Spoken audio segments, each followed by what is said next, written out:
Hello बच्चों, आज आपका फिर से हमारे YouTube channel DSR PCB classes पर स्वागत है। आज आप लोगों को हम बताने वाले हैं समांतर प्लेट संधारित्र की धारिता का पार्ट नंबर 2, जिसमें हम लोग देखेंगे परावैद्युत युक्त समांतर प्लेट संधारित्र की धारिता ज्ञात करना। तो चलिए शुरू करते हैं।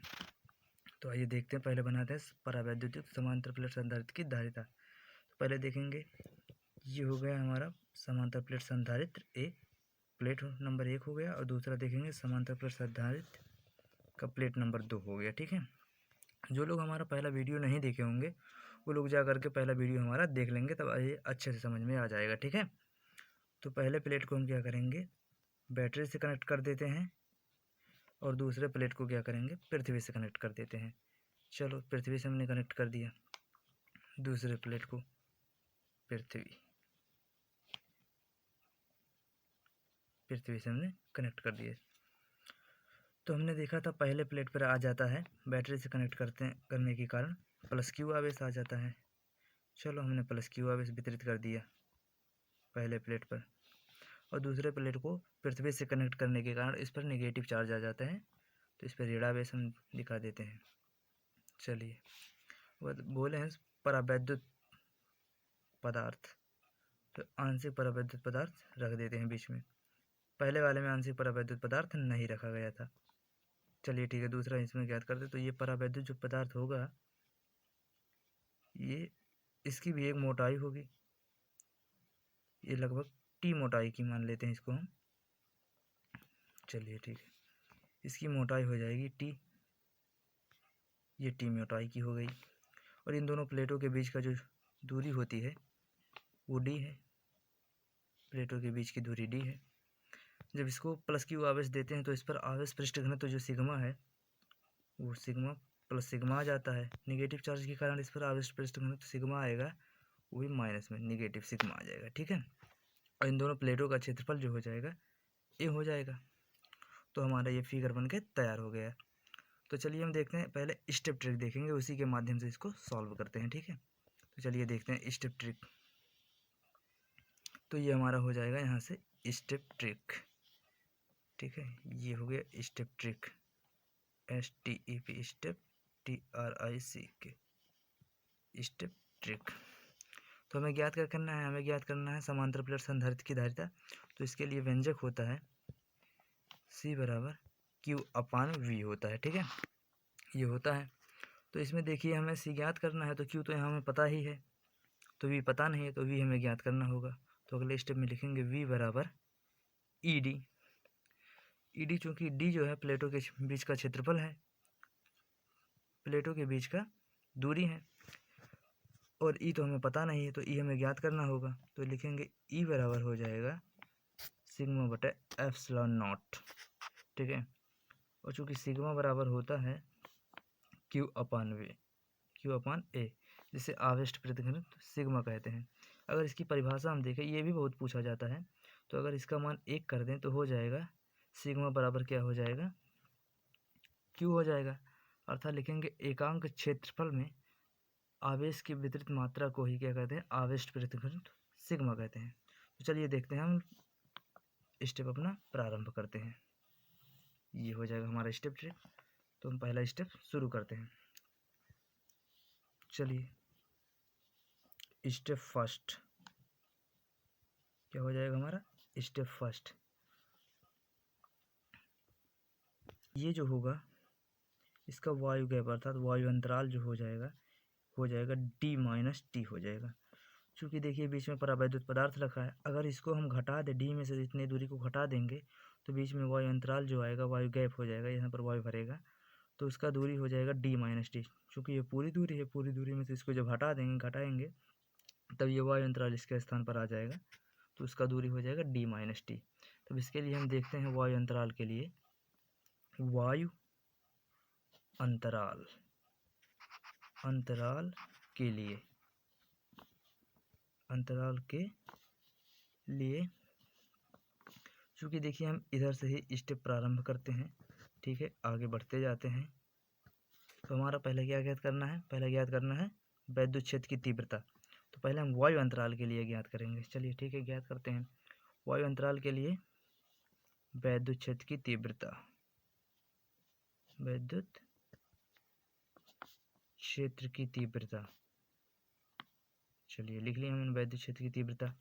तो लिखेंगे ई नॉट होगा, वायु अंतराल के लिए वैद्युत क्षेत्र की तीव्रता ई नॉट होगा, क्योंकि ई नॉट बराबर होता है सिग्मा अपॉन एप्सिलॉन नॉट। ठीक है, तो चूँकि हम जानते हैं सिग्मा बराबर होता है क्यू अपान ए, तो हम क्यू अपान ए रख देते हैं। इधर रखेंगे क्यू अपान हो जाएगा ए और इसके अपान हो जाएगा सिग्मा एप्सिलॉन नॉट। चलिए ये वाला आ जाएगा यहाँ पर, तो ये हो जाएगा क्यू अपान हो जाएगा एप्सिलॉन नॉट ए हो जाएगा। ठीक है, तो ये हमारा यहाँ पर लिख देंगे ई नॉट इक्वल हो जाएगा Q upon epsilon not a. अब हम देखते हैं जब परावैद्युत पदार्थ रखते हैं तब हमारा समांतर प्लेट संधारित्र की धारिता के वैद्युत क्षेत्र की तीव्रता पर क्या प्रभाव पड़ता है। तो लिखेंगे यहाँ परावैद्युत पट्टी रखने पर, परावैद्युत पट्टी रखने पर बाकी ये वैद्युत क्षेत्र की तीव्रता ज्ञात करेंगे। ठीक है, तो इसका हो जाएगा हमारा हो जाएगा ई इक्वल लिखेंगे सिग्मा अपान एप्सिलॉन नॉट के। ठीक है, जब परावैद्युत पट्टी रखेंगे तो उसका परावैद्युतांक आ जाएगा के, क्योंकि इसमें परावैद्युतांक के नहीं है, तो परावैद्युत पट्टी नहीं रखा गया था तब का ये है। ठीक है, अब ये वाला हो जाएगा, चूँकि होता है सिग्मा बराबर होता है क्यू अपान ए होता है, तो इसके अपान है ई है एप्सिलॉन नॉट के, तो ये वाला आ जाएगा यहाँ पर, तो इसका हो जाएगा क्यू अपान एप्सिलॉन नॉट के ए हो जाएगा। ठीक है, तो इसको लिख देंगे ई बराबर क्यू अपान एप्सिलॉन नॉट के ए हो जाएगा। ठीक है, ये दोनों हो गया। अब अगला स्टेप में देखिए, हमें तो ई का मान मिल गया, एक हो गया ई का मान ये और दूसरा ये हो गया, ई का मान हमें मिल गया। अब हमें ज्ञात करना दूसरे स्टेप में v बराबर ई डी। ठीक है, अब अगले स्टेप में हम ज्ञात करेंगे v बराबर ई डी। हाँ, तो अगला स्टेप देखते हैं, स्टेप सेकंड, इसमें हमें ज्ञात करना है v बराबर ई डी। ठीक है, तो इस अगले स्टेप में जो हम ज्ञात करेंगे वायु गैप अर्थात वायु अंतराल युक्त को ज्ञात करेंगे। उसके बाद जो है परावैद्युत पट्टी रखने पर जब दोनों का होता है तो उसमें ज्ञात करते हैं। तो लिखेंगे पहले v बराबर ई डी, ये हो जाएगा हमारा v बराबर ई डी। चूँकि इसमें देखते हैं ई का हम मान रखेंगे हम पहले ई नॉट, चूँकि दो हमारे वैद्युत क्षेत्र की तीव्रता है तो दोनों को ऐड कर देंगे। ठीक है, ई नॉट हो जाएगा और इसमें जो दूरी हो जाएगी वायु अंतराल के लिए देख रहे हैं, लिख दें वायु अंतराल, वायु अंतराल के लिए।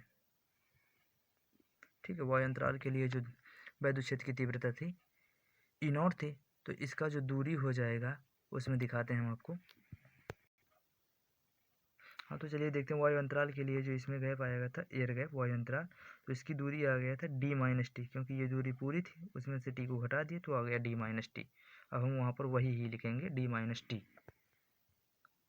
हाँ, तो ये देखेंगे दूरी जो हो जाएगा इसमें तो हो जाएगा डी माइनस टी हो जाएगा। ठीक है, प्लस अब देखेंगे जब परावैद्युत पट्टी रख देते हैं तब इसकी वैद्युत क्षेत्र की तीव्रता क्या होती है। तो इसकी वैद्युत क्षेत्र की तीव्रता थी ई और परावैद्युत पट्टी रखे तो इसकी दूरी क्या थी टी थी।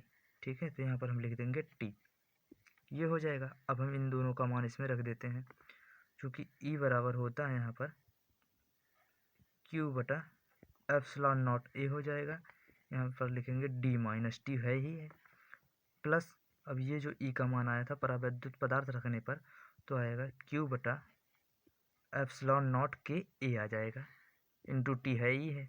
ठीक है, अब हम देखेंगे यहाँ पर क्यू बटा एप्सिलॉन नॉट ए इसमें भी है, इसमें भी है क्यू बटा एप्सिलॉन नॉट ए, तो इसको हम पहले कॉमन ले लेते हैं, तो हो जाएगा क्यू बटा एप्सिलॉन नॉट ए को कॉमन ले लेंगे और बीच में आ जाएगा ये बचेगा यहाँ पर, तो ये बचेगा डी माइनस टी हो जाएगा, इतना बचेगा।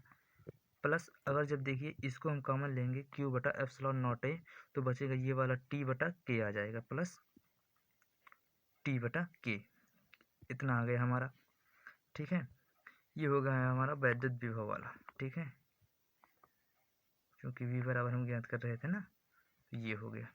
अब ये दो हमारे स्टेप समाप्त हो गए। अब अगला हमारा स्टेप बचा है तीसरा। ठीक है, लिखेंगे स्टेप थर्ड। तीसरे स्टेप में देखेंगे, तीसरे स्टेप में हमें ज्ञात क्या करना होता है, लिखेंगे प्लेटों के बीच धारिता।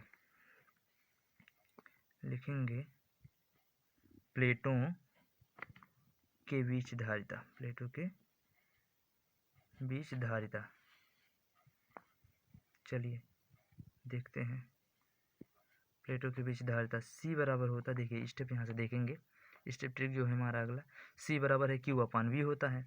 तो लिख देंगे सी बराबर क्यू अपान वी। ठीक है, इतना लिख दिए।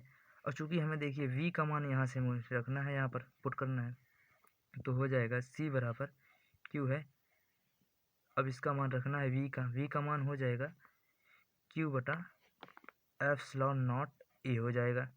ठीक है, और ये जो है हमारा है डी माइनस टी हो जाएगा, प्लस टी बटा हो जाएगा के। ये हमारा इतना मान हो गया। ठीक है, क्योंकि इसमें हम देखेंगे क्यू से क्यू कैंसिल हो जाएगा, तो क्यू को क्यू से कैंसिल कर देंगे, और ये वाला जो है हमारा, ये वाला आ जाएगा ऊपर। ठीक है, हमारा ये जब ऊपर जाएगा तो हो जाएगा सी बराबर हो जाएगा एप्सिलॉन नॉट ए हो जाएगा, और ये बचे में हमारा आ जाएगा बटे में डी माइनस टी हो जाएगा। ठीक है, ये डी माइनस टी हो जाएगा, और ये बचा क्या है प्लस टी अपान के हो जाएगा। ये हो जाएगा हमारा फार्मूला। ये हमारा समांतर प्लेट संधारित्र की धारिता का व्यंजक है। यही है समांतर प्लेट संधारित्र की धारिता का व्यंजक। ठीक है, इसका मात्रक अगर देखें तो इसका मात्रक होता है फैरड। ठीक है, इसका मात्रक देखेंगे तो इसका मात्रक होगा फैरड। इतना हमारा हो गया कंप्लीट। अब हम देखेंगे संधारित्र की धारिता। हाँ, तो चलिए देखते हैं समांतर प्लेट संधारित्र की धारिता जो है किन किन कारकों पर निर्भर करती है। ठीक है, तो हम पहला देखेंगे होता है जो है, पहला ये जो होता है, यदि हम परावैद्युत पदार्थ जो है बीच के पूरी दूरी में जो डी है, दोनों प्लेटों के बीच की दूरी है, अगर हम पूरा परावैद्युत पदार्थ ही भर दें तो क्या क्या होगा। ठीक है, तो देखेंगे यदि प्लेटों के बीच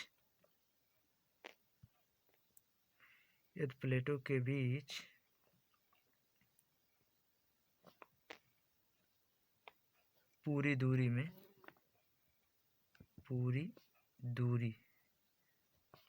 में परावैद्युत पदार्थ भर दें, पूरी दूरी में परावैद्युत पदार्थ भरा हो,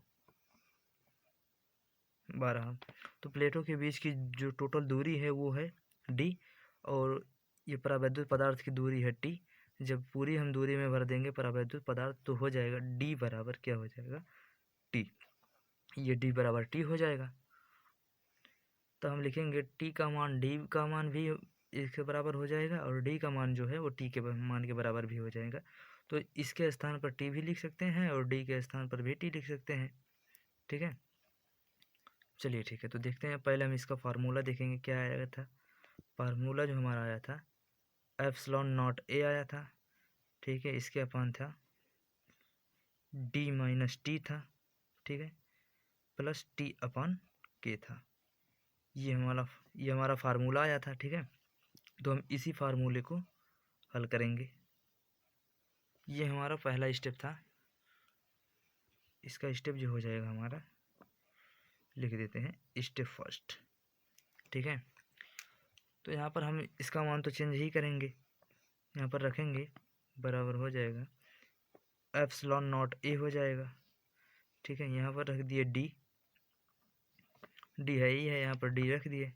अब देखिए माइनस यहाँ पर टी है, तो टी यहाँ पर बराबर हो जाएगा डी के, क्योंकि जब पूरा परावैद्युत पदार्थ ही भर देंगे तो अर्थात जो पूरी दूरी हो जाएगा उसमें भर जाएगा परावैद्युत पदार्थ, तो डी और टी दोनों आपस में क्या हो जाएंगे, बराबर हो जाएंगे।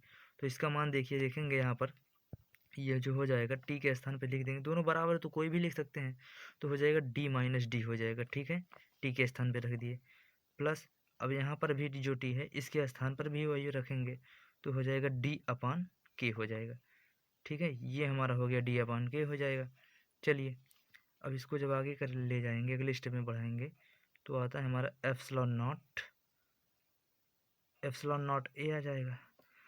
जब चूंकि डी में से डी को हटा देंगे तो क्या आ जाएगा, जीरो आ जाएगा, जीरो आ जाएगा प्लस डी अपन के हो जाएगा। ठीक है, अब देखिए जब तक ये यहाँ का मान जीरो नहीं होगा या कुछ जुड़ा होगा या उसका एलसीएम नहीं लिया गया होगा तब तक ये ऊपर नहीं जाएगा। ठीक है, अब इसको देखते हैं, जब इसको चेंज करेंगे तो ये आ जाएगा ऊपर। ठीक है, तो यहाँ पर हमारा हो जाएगा सी बराबर हो जाएगा एप्सिलॉन नॉट ए हो जाएगा। अब इसके अपन क्या आ जाएगा, जब ये ऊपर चला आ जाएगा तो के हो जाएगा, यहाँ पर आ जाएगा डी। ठीक है, ये हमारा आ गया डी, ये पहला हमारा हो गया। क्योंकि उसमें भी जब देखे थे परावैद्युत पदार्थ को रखे थे तो यही हमारा यही सूत्र आया था, एप्सिलॉन नॉट के ए आया था, या एप्सिलॉन नॉट के ए लिख सकते हैं या एप्सिलॉन नॉट ए के भी लिख सकते हैं, चाहे इसको इधर लिखिए चाहे इसको इधर, अपन डी उसके है ही है।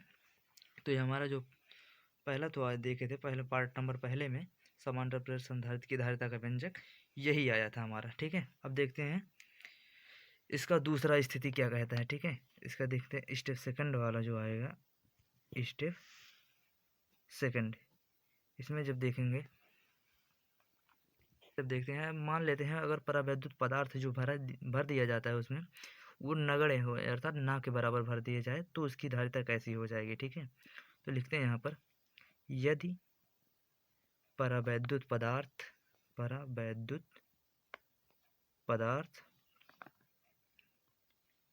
नगण्य हो,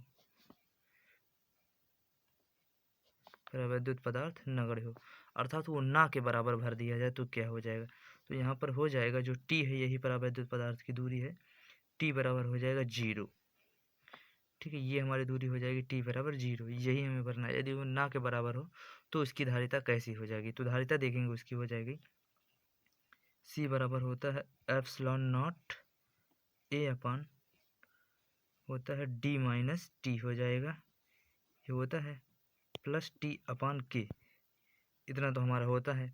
जब परावैद्युत पदार्थ रख देंगे तो टी के स्थान पर ये जीरो का मान रखेंगे क्योंकि ना के बराबर परावैद्युत होगा, तो एप्सिलॉन नॉट ए हो जाएगा, यहाँ पर लिखेंगे डी, ये माइनस क्या हो जाएगा जीरो हो जाएगा, टी के स्थान पर रखें प्लस, यहाँ पर भी टी है तो टी के स्थान पर यहाँ पर भी रखेंगे जीरो, जीरो अपन हो जाएगा के।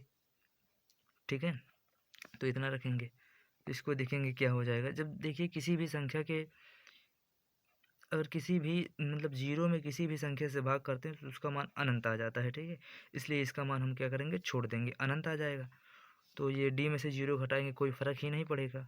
ठीक है, तो इसका आ जाएगा एप्सिलॉन नॉट ए आ जाएगा, इसको हटाएंगे कोई फ़र्क ही नहीं पड़ेगा, इसका आ जाएगा डी, और जब इसमें जीरो में भाग देंगे के से तो इसका मान हो जाएगा अनंत।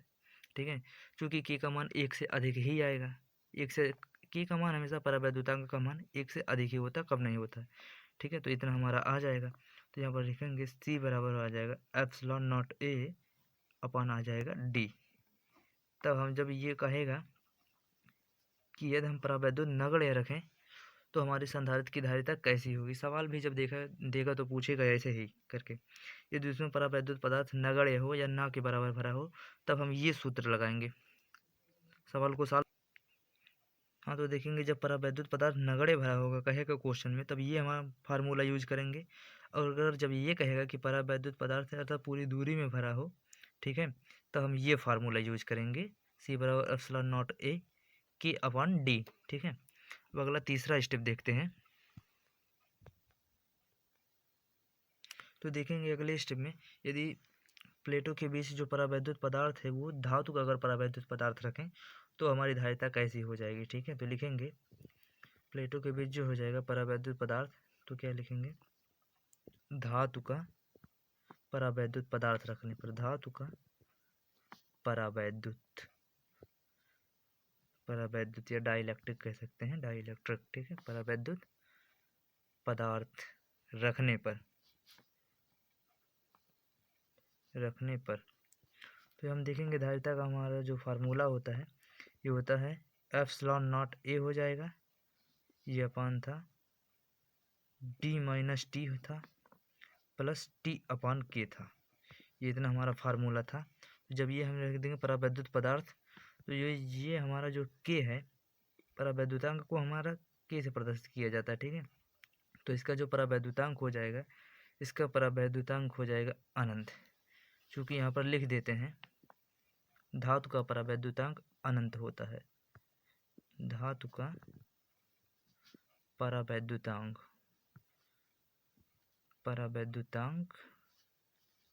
अनंत होता है। ठीक है, अनंत, इसको इनफाइनाइट से प्रदर्शित करते हैं, अनंत होता है। ये जो क्वेश्चन है ये बहुत बार ही पूछे जाने वाला है। ठीक है, विकल्प में पूछा जाता है कि धातु का परावैद्युतांक होता है, तो यहाँ पर लिखेंगे अनंत, इनफाइनाइट। ठीक है, ये जरूर याद करे रहना, क्योंकि ये ही कई बार एग्जाम में पूछा जाता है और हो सकता है अब की बार भी ये पूछा ही जाए। ठीक है, तो देखते हैं जब ये परावैद्युतांक हमारा हो जाएगा इनफाइनाइट तो क्या प्रभाव पड़ेगा धारिता पर। तो देखेंगे C बराबर होता है एप्सिलॉन नॉट A हो जाएगा, और ये जो दूरी हो जाएगी D माइनस टी है, ये है, उसके बाद हो जाएगी प्लस T अपान ये के मान में हमारा परिवर्तन हुआ है तो इसका अनंत लिख देंगे। ठीक है, इनफाइनाइट हो जाएगा इसका मान, तो इसको हम क्या करेंगे, जब इसका मान अनफाइनाइट हो जाएगा अर्थात जीरो, इनफाइनाइट जब कहीं पर भी आए तो आप ये समझ लीजिएगा कि जीरो के पावर, जीरो में किसी संख्या से भाग किया गया है। ठीक है, तो इसीलिए इसका मान, टोटल के मान को हम छोड़ देते हैं। तो अब देखते हैं बचा हुआ मान हम रख देते हैं, तो C बराबर हो जाएगा एप्सिलॉन नॉट A हो जाएगा और इसके अपान हो जाएगा D माइनस टी हो जाएगा। ठीक है, ये हमारा फार्मूला हो जाएगा, ये वाला हमारा हो जाएगा फार्मूला। इसको भी देखते हैं, इसका मात्रक हो जाएगा फैरड। ठीक है, सॉरी, हाँ यही है, फैरड हो, संधारित्र की धारिता का मात्रक हो जाएगा फैरड। जब कहीं पर भी ये पूछे कि अगर उसके प्लेटों के बीच धातु का परावैद्युतांक रखा हो, ये देखिए ये जो विकल्प पूछता है कभी चांदी का पूछेगा, कभी सोना का पूछेगा, कभी कुछ का पूछेगा, मतलब ये समझ लीजिए कि वो अगर धातु है तो उसका परावैद्युतांक यही होगा अनंत, चाहे वो चांदी हो, चाहे वो कॉपर हो, चाहे एल्युमिनियम हो, कोई भी हो। ठीक है, तो जब ये क्वेश्चन में ये पूछे कि धातु का परावैद्युतांक अगर लगा हो तो उसकी धारिता क्या होगी, तो उसके लिए फार्मूला हम ये वाला यूज करते हैं। ठीक है, तो हाँ ये हमारा हो गया कंप्लीट। तो जैसा कि आप लोगों को यदि हमारा वीडियो पसंद आया तो बहुत से बहुत लाइक, सब्सक्राइब, शेयर और बेल आइकन ज़रूर प्रेस करें। और जो आप लोगों को संदेह हो या किसी भी प्रकार के वीडियो को मतलब जो चाहते हैं समझ में ना आया हो, उसके लिए हमारे पास कमेंट करें और वैसे ही हम आप लोगों को वीडियो उपलब्ध कराते रहेंगे। ठीक है, धन्यवाद।